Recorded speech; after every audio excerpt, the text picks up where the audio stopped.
ดาจงจำเอาไว้มนุษย์ทุกสั้นคนจะมีหรือจนมีบ่มงความตายสิ้นลมเมื่อใดที่เรากายก็หายจากตนความยิ่งของคนก็ดับลงพร้อมลมหายใจ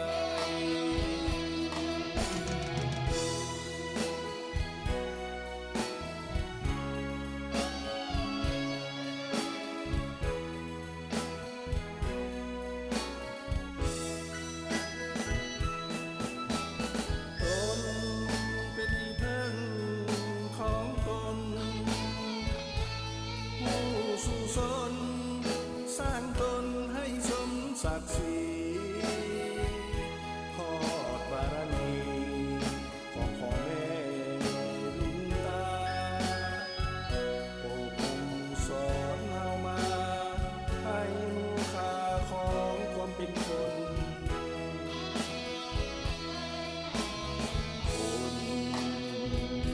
เกิดมาเป็นคนต้องช่วยเหลือคน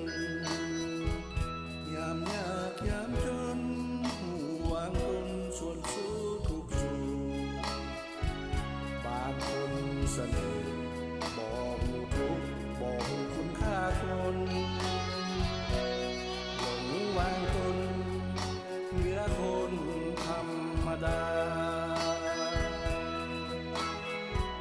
จงจำเอาไว้มนุษย์ทุกสั้นคน